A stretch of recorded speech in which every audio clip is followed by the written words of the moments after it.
Hello friends, good morning. നമ്മുടെ Kerala TV സീരിയലിലേക്ക് എല്ലാവർക്കും സ്വാഗതം. അങ്ങനെ അവിടെ ബിരിയാണി തകൃതിയായിട്ട് പാകം ചെയ്തുകൊണ്ടിരിക്കുകയാണ് നമ്മുടെ സച്ചിയും കൂട്ടുകാരും. അപ്പോഴത്തേക്കും ശ്രീകാന്താണ് അതിൻ്റെ മെയിൻ ഷെഫ്. നല്ല അടിപൊളിയായിട്ട് ബിരിയാണി ഉണ്ടാക്കുമ്പോഴത്തേക്കും നല്ല സ്മെല്ലൊക്കെ ഇങ്ങനെ അതിലെല്ലാം പരന്നിട്ട് ഭയങ്കര ഫീലായിട്ട് നിൽക്കുക കേട്ടോ. ആ സമയമാണ് നിൻ്റെ കെട്ടിയൻ ചില്ലറക്കാരനല്ലല്ലോ വർഷേ, നല്ല അടിപൊളി കുക്ക് തന്നെ എന്ന് പറഞ്ഞിട്ടുണ്ട് സച്ചി ഇങ്ങനെ വർഷയോട് പറയാം. അപ്പോഴത്തേക്കും മറ്റതുങ്ങൾ അവിടെ മണം പിടിച്ചുകൊണ്ട് നിൽക്കുക കേട്ടോ. ആ സമയത്ത് സച്ചേട്ടാ ചുമ്മാ കോളാക്കി കളയല്ലേ, ഇങ്ങനൊന്നും പറയല്ലേ എന്ന് പറഞ്ഞു. എടാ ഒരു ഇത് കളയല്ലേടാ എന്ന് അച്ഛനും പറഞ്ഞു. തന്നോളം വളർന്നതാണെങ്കിലും മാനിക്കണ്ടേ അവനെ. ഞാൻ അച്ഛൻ കൂടെ ഒന്ന് വെക്കുകയല്ലേ, സുതി ഉണ്ടായിരുന്നു ഇപ്പോൾ കൊതി കിട്ടിയേനെന്ന് അച്ഛൻ. അങ്ങനത്തെ ഇവർ ചിക്കൻ ആദ്യം ഉണ്ടാക്കി, അതിനുശേഷം പിന്നെ റൈസ് വെക്കാനുള്ളതെല്ലാം റെഡിയാക്കി രേവതി ഇതിനൊക്കെ അരിഞ്ഞും കൊടുക്കുന്നു. അപ്പോഴത്തേക്കും അമ്മ മണം പിടിച്ച് പുറത്തേക്ക് ഇറങ്ങി.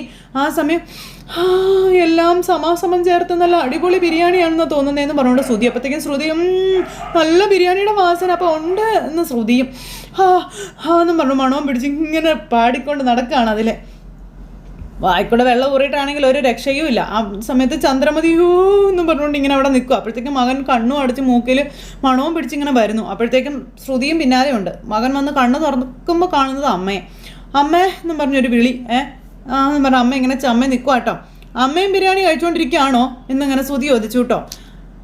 എന്ന് പറഞ്ഞുകൊണ്ട് ഇങ്ങനെ ശ്രുതി അന്നേരത്തേക്കും ചെന്നു. ബിരിയാണിയുടെ കാര്യമേ ഒരു രക്ഷയില്ല എന്ന് പറഞ്ഞിങ്ങനെ നിൽക്കുക അവർ. അമ്മ ബിരിയാണിക്കൊക്കെ എത്രയും നല്ല വാസനയൊക്കെ ഉണ്ടാവും അമ്മേ. ഇന്നായപ്പോൾ നല്ല വാസന. നിന്ന് മണം പിടിക്കാന്നല്ലാതെ തിന്നാൻ പറ്റത്തില്ലല്ലോ ദ്രോഹി എന്ന് പറഞ്ഞുകൊണ്ട് അന്നേരം ചന്ദ്ര പറയണു. അയ്യോ എന്നും പറഞ്ഞിരിക്കുക ശ്രുതി താങ്ക്സ്. എന്തിനാ ശ്രുതി? അല്ല, ശ്രുതിക്ക് ആരെയാ ഏറ്റവും കൂടുതൽ ഇഷ്ടമെന്ന് ചോദിച്ചപ്പം എൻ്റെ പറയാതെ ആൻറ്റിയുടെ പേരല്ലേ പറഞ്ഞത്, അതിനായി താങ്ക്സ് എന്നും പറഞ്ഞുകൊണ്ട് ഇങ്ങനെ ശ്രുതി പറയാം എന്നും പറഞ്ഞുകൊണ്ട് ചന്ദ്രൻ നിൽക്കും കേട്ടോ. നീ എന്നെ കൊലയ്ക്ക് കൊടുക്കാൻ നോക്കുവാണോ എന്ന് മനസ്സിൽ എന്നിട്ട് പതുക്കെ ഇങ്ങനെ പറയുകയും ചെയ്തു.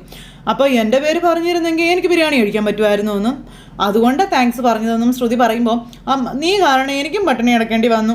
നല്ലൊരു ബിരിയാണി വീട്ടിലുണ്ടാക്കിയിട്ട് അത് കഴിക്കാൻ പോലും പറ്റുന്നില്ലല്ലോ എന്നും പറഞ്ഞുകൊണ്ട് ഇങ്ങനെ ചന്ദ്ര പറയാം. അമ്മേ, എൻ്റെ പൊന്നമ്മേ, ബിരിയാണിയെക്കാളും വലുതാണ് ജീവൻ ഉണ്ടെങ്കിലേ ബിരിയാണി കഴിക്കാൻ പറ്റത്തുള്ളൂ. നമ്മളിതുപോലെ ചെയ്തില്ലെങ്കിലേ എൻ്റെ ബിസിനസ് ആകെ പൊളിയും, അമ്മയുടെ ജീവൻ തന്നെ നഷ്ടപ്പെടും. അന്നേരം മിണ്ടാതിരിക്കുന്നോ നിനക്ക് നല്ലതെന്നും പറഞ്ഞ് പറയുമ്പോൾ ആർത്തി മൂത്ത് എന്നെ കൊല്ലല്ലേ എൻ്റെ അമ്മേ, നാളെ ഞാൻ എൻ്റെ അമ്മയ്ക്ക് നല്ല മട്ടൻ ബിരിയാണി വാങ്ങിച്ചു തരാമെന്ന് പറയുമ്പോഴത്തേക്കും പോടോ എൻ്റെ മുന്നിൽ നിന്നും പറഞ്ഞ് ചന്ദ്ര നിൽക്കുന്നു. അയ്യോ എനിക്ക് സഹിക്കാൻ മേലേ എന്ന് പറഞ്ഞുകൊണ്ട് ശ്രുതി ഇങ്ങനെ മണം പിടിക്കുവാണ്. അത് കഴിഞ്ഞ് പിന്നെ നമ്മുടെ സച്ചിയും രേവതിയും കൂടെ ബാക്കി അതിന് വറവും കാര്യങ്ങളൊക്കെ ചേർക്കും. അപ്പോഴത്തേക്ക് എന്തായാലും പറയാതിരിക്കാൻ വയ്യ കേട്ടോ. നല്ല ഫ്രഷ് ചിക്കൻ ആയിരുന്നു എന്നും രേവതി നീ ഏത് കടയിൽ നിന്നാണ് വാങ്ങിച്ചതെന്നൊക്കെ ചോദിച്ചു സച്ചി. കടയുടെ പേരൊന്നും ഞാൻ ശ്രദ്ധിച്ചില്ല, ഇനി മേടിക്കുമ്പോഴേ ആ ഇറച്ചിക്കടയിൽ നിന്ന് തന്നെ വാങ്ങിക്കണമെന്ന് പറഞ്ഞു. അപ്പോഴേക്കും സച്ചേട്ടാ എന്ന് പറഞ്ഞ് ഇങ്ങനെ വിളിച്ചു. അപ്പോൾ ഞാൻ വരികയാണ് ശ്രീകാന്ത എന്ന് പറഞ്ഞുകൊണ്ട് സച്ചി അങ്ങോട്ടേക്ക് ചെന്നു. രേവതി അങ്ങനെ തകൃതിയായിട്ട് എന്തൊക്കെയോ അടുക്കളയിൽ ചെയ്തുകൊണ്ടിരിക്കുന്നു. അതിനുശേഷം പിന്നെ അരിയിലേക്ക് ചോറിലേക്ക് ചിക്കൻ ഇടുന്നു. അങ്ങനെ തിരിച്ചും മറിച്ചും ഒക്കെ ഇട്ട് ഇവരത് ബിരിയാണി അടിപൊളിയാക്കി എടുത്ത് ദമ്മിട്ട് ഇങ്ങനെ അടച്ചങ്ങ് വെക്കുക. അപ്പോഴത്തേക്കും നമ്മുടെ അച്ഛൻ പറന്ന് നടന്നാ ജോലി ചെയ്യുന്നത്. അച്ഛൻ ഇങ്ങനെ എന്തോ ആവശ്യത്തിന് വേണ്ടി അടുക്കളയിലേക്ക് ഓടി വന്നപ്പോഴത്തേക്കും വരുന്നു 3 എണ്ണങ്ങളും കൂടി ഇങ്ങനെ കക്കാൻ വരുന്നത് പോലെ. അന്നേരം അച്ഛൻ ഇങ്ങനെ തിരിഞ്ഞു നോക്കി, ഒരു ഷൂളമൊക്കെ വിളിച്ചു, കുറേ പ്ലേറ്റൊക്കെ എടുത്തുകൊണ്ട് അച്ഛനങ്ങ് പോവുക. അങ്ങനെ അച്ഛൻ്റെ ഷൂളമിൽ കേട്ട് കഴിഞ്ഞപ്പോഴത്തേക്കും ചമ്മി നിൽക്കുവാണ് ശ്രുതിയും ചന്ദ്രമതിയും. എന്നൊക്കെ പറഞ്ഞുകൊണ്ട് ഇങ്ങനെ കാണിക്കുകയാണ്. ഭാഗ്യം അച്ഛൻ കണ്ടില്ലെന്ന് തോന്നുന്നേ, നമ്മൾ അച്ഛനെ തോപ്പിച്ചു എന്ന് പറഞ്ഞുകൊണ്ട് ശ്രുതി ഇങ്ങനെ നിൽക്കുക. അച്ഛൻ കണ്ടിവരെ ഷൂളം അടിച്ച് കളിയാക്കി വെച്ച് പോയതാ. അപ്പോൾ അത് കഴിഞ്ഞപ്പോഴേക്കും മോളെ എന്നാ പ്ലേറ്റ് വിളമ്പിക്കോ എന്നൊക്കെ പറഞ്ഞു. അങ്ങനെ ഓരോരുത്തർക്കുള്ള അങ്ങനെയൊക്കെ കാര്യങ്ങളെല്ലാം സെറ്റ് ചെയ്തു. അത് കഴിഞ്ഞപ്പോഴത്തേക്കും പാത്രമൊക്കെ എടുത്തുകൊണ്ട് വെച്ചു. അച്ഛാ ദമ്മിടണ്ടേ? ദമ്മ് അവിടെ ഇരിപ്പുണ്ട്, ദമ്മെന്ന് പറഞ്ഞുകൊണ്ട് അങ്ങനെ ദമ്മ് ഇട്ടു. അങ്ങനെ എല്ലാം നല്ല അടിപൊളിയായി നല്ല സെറ്റ് ചെയ്ത് ഇങ്ങനെ വെച്ചേക്കുക കേട്ടോ. ഇനിയിപ്പോൾ അതങ്ങ് കഴിച്ചാൽ മാത്രം മതി. കുറച്ച് കഴിഞ്ഞപ്പോഴത്തേക്കും ദമ്മും പൊട്ടിച്ചു. എല്ലാം ഇളക്കിയെടുത്ത് ഇവർ കഴിക്കാനായിട്ടുള്ള തയ്യാറെടുപ്പിലാണ്. അപ്പോഴത്തേക്കും പറഞ്ഞുകൊണ്ട് ശ്രുതിയും ചന്ദ്രയും കൂടെ അതുവഴി വരുവാണ്. അച്ഛൻ കുറച്ച് അതിൽ നിന്ന് എടുത്ത് ഇങ്ങനെ ടേസ്റ്റ് ചെയ്ത് നോക്കി. അത് കഴിഞ്ഞപ്പോൾ സച്ചിക്കും രേവതിക്കും കൊടുത്തു. അവർ ടേസ്റ്റ് ചെയ്ത് നോക്കി. അടിപൊളി സാധനം. അയ്യോ ഭയങ്കര രുചിയുള്ള ബിരിയാണിയാണെന്നാ തോന്നുന്നതെന്ന് പറഞ്ഞുകൊണ്ട് ചന്ദ്ര അവിടെ നിൽക്കുമ്പോൾ അമ്മയുടെ അപമൃത്യു സംഭവിക്കാതിരിക്കാൻ വേണ്ടിയിട്ടാണ്, നമ്മുടെ കുടുംബത്തിന് വേണ്ടി നമ്മളിതൊക്കെ സഹിച്ചേ പറ്റൂ. വ്രതം അതാണ് വലുത്, തെറ്റിക്കല്ലേ എന്ന് പറഞ്ഞ് ശ്രുതിക്കാണെങ്കിൽ വായിൽ വെള്ളം ഊറിയിട്ട് ഒരു രക്ഷയില്ല. അപ്പോൾ അമ്മയെ ജീവൻ വെച്ച് കളിക്കല്ലേ അമ്മേ, ഞാൻ പറയാം അമ്മേ എന്ന് പറഞ്ഞുകൊണ്ട് ശ്രുതി പറയാം. അപ്പോൾ സമ്മതിച്ചിരിക്കുന്നത് അടിപൊളിയാണെന്ന് അച്ഛൻ ശ്രീകാന്തിനോട് പറയുവാണ്. നിങ്ങൾ അവിടെ ഉള്ളവർക്കൊക്കെ കൊടുക്കാനുള്ളവർക്കൊക്കെ കൊടുത്തതിന് ശേഷം നമുക്ക് കഴിക്കാം. ഏതായാലും അല്ലെങ്കിൽ തികയാതെ വന്നാലോ, അന്നേരം അച്ഛാ നമ്മൾ കൊണ്ട് കൊടുക്കുമ്പോഴേ നമ്മൾ കഴിക്കാൻ വൈകും, അതുകൊണ്ട് എല്ലായിടത്തേക്കും ഒരു വണ്ടിയിൽ കൊടുത്തു വിടാമെന്ന് പറഞ്ഞു. എന്നാൽ ശരി അങ്ങനെ ആയിക്കോട്ടെ. എടാ ഇനിയിപ്പോൾ ഒരുപാട് ബാക്കി വരത്തില്ല. എടാ അച്ഛാ ഒരു ജീപ്പും പിടിച്ച ഈച്ച തന്നെ വരുന്നതെന്നും പിന്നെ അപ്പോൾ കുറേ എണ്ണം ഓട്ടം തീർന്നിട്ട് ഈ ബിരിയാണി കഴിക്കാൻ വേണ്ടി സ്റ്റാൻഡിൽ തന്നെ കിടക്കുകയാണെന്നൊക്കെ പറഞ്ഞു. അങ്ങനത്തെ അവർ പറയുന്നത് നിങ്ങൾ കേട്ടോ എന്ന് പറഞ്ഞുകൊണ്ട് ചന്ദ്ര അവിടെ കിടന്ന് പറയാം, ഇതെല്ലാം എല്ലാവർക്കും കൊടുത്തിപ്പോൾ തീർക്കും, നമുക്ക് കിട്ടില്ല എന്ന് പറഞ്ഞ് കേൾക്കുമ്പോൾ അമ്മ അങ്ങനെ പറയരുത്, ഇപ്പം ബിരിയാണിയേക്കാളും വലുത് അമ്മയുടെ ജീവനാ, അതമ്മ മറക്കരുത്. എൻ്റെ ഒരു എന്നും പറഞ്ഞ് ചന്ദ്ര ഇങ്ങനെ നിൽക്കണം. തൽക്കാലമേ ഇതൊക്കെ നമ്മൾ സഹിച്ചേ പറ്റുള്ളൂ എന്ന് പറഞ്ഞുകൊണ്ട് പിടിച്ചങ്ങ് മൂക്ക് വലിച്ച് കയറ്റുവാണ് എന്നൊക്കെ പറഞ്ഞ്. എൻ്റെ അമ്മയെ മതി, ഞാൻ മണപ്പിച്ച എൻ്റെയും കൺട്രോൾ പോകും, അമ്മയുടെയും കൺട്രോൾ പോകും. ഇങ്ങ് വന്നേ വാ ഇങ്ങോട്ട്, നിനക്കും കൂടെ ഏതായാലും എടുക്കായിരുന്നു ശ്രുതി വ്രതം, വാ അമ്മ എന്ന് പറഞ്ഞുകൊണ്ട് അവരങ്ങ് പോയി ശ്രുതിയും പിടിച്ചോണ്ട്. അപ്പോഴത്തേക്കും അച്ഛൻ മോളെ രേവതി എന്തായി എന്ന് ചോദിക്കണു. ഇവർ സ്റ്റെയറിലും അവിടെ ഇവിടെയൊക്കെ ഇരിക്കുകയാണ് ഇവരെ നോക്കിക്കൊണ്ട്. അപ്പോൾ ഇവർ കഴിക്കുമ്പോൾ കൊതി വിടണമല്ലോ അതിന് വേണ്ടിയിട്ട്.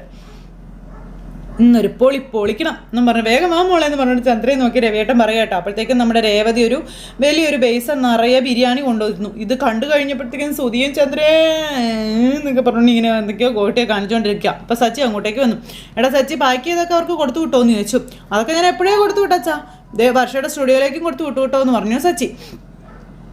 അപ്പോൾ നമുക്ക് തുടങ്ങിയാലോ എന്ന് പറഞ്ഞ് ശ്രീകാന്ത് വന്നു. ആ പ്ലേറ്റ് കൊണ്ടുവരാൻ പറഞ്ഞു. ഞാൻ വിളമ്പാന്ന് പറഞ്ഞ് ശ്രീകാന്ത് എല്ലാവർക്കും വിളമ്പി കൊടുക്കുക. സച്ചിക്കൊക്കെ കോഴിക്കാലൊക്കെ തന്നെയാണ് കിട്ടിയത്. ആ സമയത്ത് ഇവരെല്ലാവരും കൂടെ അവിടെ ഇരുന്ന് കഴിക്കുന്നത് കണ്ടപ്പോൾ ചന്ദ്രയ്ക്ക് ദഹിച്ചില്ല. ചന്ദ്ര പറന്നങ്ങ് ചെന്നു. എപ്പോഴേ പ്ലേറ്റ് കാലിയാന്ന് അറിയാൻ പറ്റുന്നില്ല എന്നൊക്കെ പറഞ്ഞുകൊണ്ട് ഇങ്ങനെ നമ്മുടെ സച്ചി ഇങ്ങനെ നിൽക്കുമ്പോഴേക്കും ഇവിടെ ഇരുന്ന് കഴിക്കാൻ പറ്റത്തില്ല, കഴിക്കാനേ അവിടെ ഊണുമുറി ഉണ്ടെന്ന് പറഞ്ഞു ചന്ദ്ര. ഇവിടെ വൃത്തികേടാക്കാൻ ഞാൻ സമ്മതിക്കത്തില്ല എന്ന് പറഞ്ഞ് ചന്ദ്ര പറഞ്ഞപ്പം അതിനാരും നിന്റെ സമ്മതം ചോദിച്ചു? ഒരു കുടുംബം ആകുമ്പോൾ എല്ലാവരും കൂടെ കൂടിയിരുന്ന് മിണ്ടിയും പറഞ്ഞു വരുന്നു ഭക്ഷണം കഴിക്കുമ്പോൾ അതിൽ പരം ഒരു സന്തോഷം എന്താണ് എൻ്റെ ചന്ദ്രേ എന്ന് അച്ഛൻ ചോദിച്ചു. വർഷ എല്ലാവരും ഇരുന്ന് കഴിക്കുക എന്ന് പറഞ്ഞു സച്ചി. അതെ, ഇന്ന് നമ്മളെല്ലാവരും ഇവിടെ ഇരുന്ന് കഴിക്കാൻ പോകുന്നതെന്നും ഓട്ടക്കാരനെ കണ്ടിട്ട് സഹിക്കാൻ മേലെങ്കിലേ മണം വലിച്ചു കയറ്റിക്കോളാനും സച്ചി പറയുന്നു. നല്ല സോഫ്റ്റ് ആയിട്ടുണ്ട്, ആടി പൊളി എന്നൊക്കെ പറഞ്ഞുകൊണ്ട് ശ്രീകാന്ത്. അപ്പോൾ കഴിച്ചു തുടങ്ങാമല്ലേ മോളെ എന്ന് പറഞ്ഞുകൊണ്ട് നമ്മുടെ അച്ഛൻ അങ്ങനെ എല്ലാവരും ഇരുന്ന് കഴിക്കുന്നു. ഇവർ കഴിക്കുന്നത് നോക്കി വെള്ളം ഇറക്കിക്കൊണ്ടിരിക്കുക. ശ്രുതിക്കും കിട്ടിയില്ല. അപ്പം നല്ല ഇറച്ചി നല്ല അടിപൊളിയാണെന്നൊക്കെ അച്ഛൻ. അപ്പോൾ എടാ പാചകക്കാരാ, ഏതായാലും നീ ഉണ്ടാക്കിയതല്ലേ, നിനക്ക് എൻ്റെ വക ഒരു വാ മേടിച്ചോ എന്ന് പറഞ്ഞുകൊണ്ട് ശ്രീകാന്തൻ അങ്ങ് കൊടുത്തു.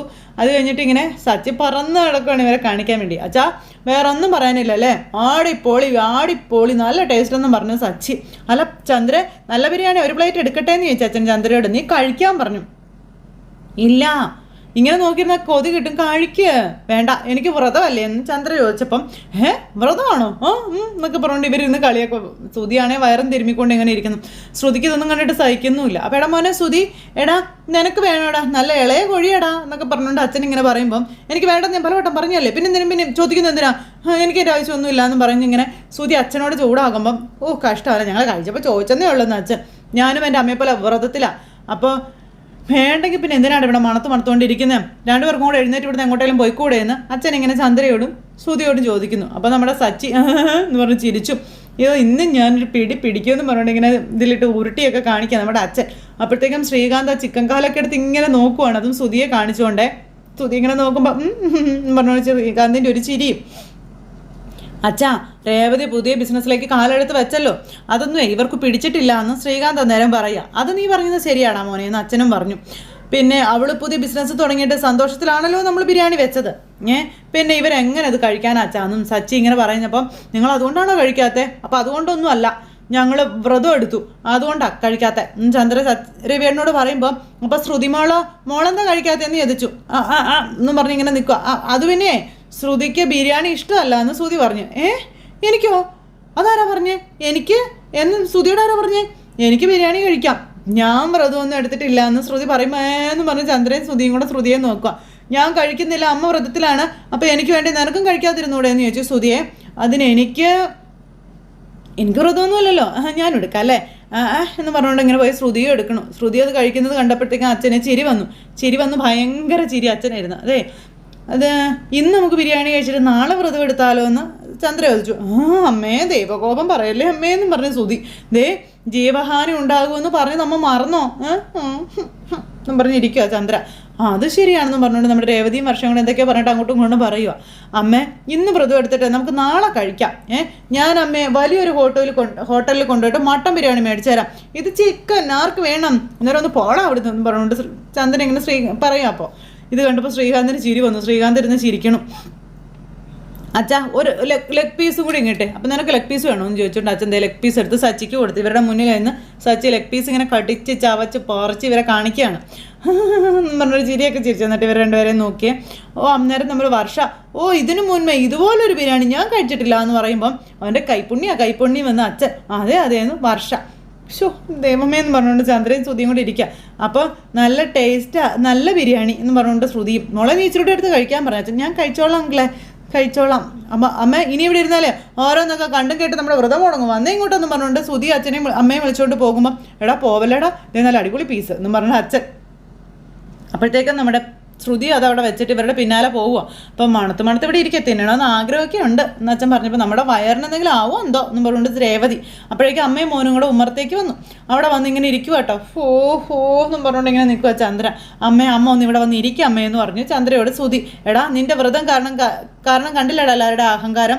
ആ പൂക്കാരി അവിടെ ഇരുന്ന് കഴിക്കാൻ കാണിച്ച ധൈര്യം നീ കണ്ടില്ലേ എന്നും ചന്ദ്ര ചോദിക്കും. അമ്മയുടെ ജീവന് വേണ്ടി ഇതൊക്കെ ഒന്ന് സഹിക്കേണ്ട അമ്മേ. നിന്നെ ഞാൻ എൻ്റെ പൊന്നി എനിക്ക് വിശക്കുന്നേന്നും പറഞ്ഞുകൊണ്ട് ചന്ദ്ര ഭയങ്കര കരച്ചിൽ. അപ്പോഴേക്ക് വയറും തീരും ഇതേ വരുന്നു നമ്മുടെ ശ്രുതി. ആൻറ്റി രേമ്പക്കൊക്കെ ഇട്ടാ വരുന്നേ. സൂപ്പർ ടേസ്റ്റ് ആയിരുന്നു കേട്ടോ ആൻറ്റി, കഴിച്ചില്ലെങ്കിൽ നഷ്ടമായി പോയനെന്നും ശ്രുതി എൻ്റെ പേര് പറയാത്തത് നന്നായി എന്നും പറഞ്ഞ് ശ്രുതി പറയാം. അത് കേട്ടപ്പം എന്നാലും ശ്രുതി വ്രതം എടുക്കുമ്പോൾ നീ കഴിച്ചല്ലോ എന്നും പറഞ്ഞുകൊണ്ട് ചന്ദ്ര ശ്രുതിയോട് പറഞ്ഞു. അപ്പോൾ ശ്രുതി ഇങ്ങനെ പറഞ്ഞുകൊണ്ട് ഇങ്ങനെ നിൽക്കുക. പറഞ്ഞു തീർന്നില്ല, തൊട്ടടുത്ത നിമിഷം ശ്രുതിയുടെ ഫോണിലേക്ക് കോൾ വന്നു. അപ്പോൾ ശ്രുതി ഭയങ്കര സന്തോഷം, ഭയങ്കര ചിരി. ആണല്ലേ അതെയല്ലേ എന്നൊക്കെ പറഞ്ഞുകൊണ്ട് ഇങ്ങനെ പറഞ്ഞിട്ട് സമാധാനമായി. ഏതായാലും നീ നല്ല സമയത്ത് തന്നെ ഇത് വിളിച്ചു പറഞ്ഞത്, കുറച്ച് സമയം കൂടെ കഴിഞ്ഞിരുന്നെങ്കിൽ വലിയ നഷ്ടമായി പോയേനെന്നും ശ്രുതി ഇങ്ങനെ പറയാം. ശരി ഓക്കെ എന്നും പറഞ്ഞുകൊണ്ട് ഫോൺ അങ്ങ് കട്ട് ചെയ്തു. എന്താ ശ്രുതി ആരാ വിളിച്ചേ? നമ്മുടെ ഷോറൂമിലെ സ്റ്റാഫ് പ്രമോദാ വിളിച്ചത്. അമ്മേ അതെ ആ കോഴിമുട്ട കൂടോത്രം ചെയ്ത കോഴിമുട്ട അല്ലമ്മേ, അത് സാധാരണ കോഴിമുട്ടയാണെന്നാ പറഞ്ഞതെന്ന് ഈ ശ്രുതി ചന്ദ്രയോട് പറഞ്ഞു. ആണോ? അമ്മേ നമ്മുടെ ഷോറൂമിൻ്റെ കുറച്ച് അപ്പുറത്തുള്ള ടൈൽസ് കടയിൽ ജോലി ചെയ്യുന്ന ശ്രീധേട്ടനെ അമ്മയ്ക്ക് അറിയില്ലേ? അദ്ദേഹവും അദ്ദേഹത്തിൻ്റെ പേരക്കുട്ടിയും സാധനങ്ങളൊക്കെ വാങ്ങിച്ച് തിരിച്ച് വീട്ടിലേക്ക് പോകുന്ന വഴിക്ക് മഴ വന്നു. അപ്പോൾ അവർ നമ്മുടെ ഷോറൂമിൻ്റെ വരാന്തയിലാണ് കയറി ഇരുന്നതേ. അവിടെ കുറേ സമയം ഇരുന്നപ്പോഴേ ആ പയ്യൻ ചുമ്മാ കയ്യിലുണ്ടായിരുന്ന സ്കെച്ച് പേന എടുത്ത് കോഴിമുട്ടയിൽ ചുമ്മാ കണ്ണും മൂക്കും ഒക്കെ വരച്ചതാണെന്ന്. അങ്ങനെയാണല്ലേ എന്ന് ശ്രുതി. മഴ മാറി അവരവിടെ നിന്ന് പോയപ്പോൾ പയ്യൻ കോഴിമുട്ട എടുക്കാൻ മറന്നു പോയിന്ന്. പിന്നെ ശ്രീധരേട്ടനെ ഇപ്പോഴത് കടയിൽ വന്ന് പറഞ്ഞത്. അപ്പോൾ അത് കൂടോത്രം ചെയ്ത കോഴിമുട്ട ആയിരുന്നില്ല, സാധാരണ കോഴിമുട്ട ആയിരുന്നല്ലേ? അതെ അമ്മേ.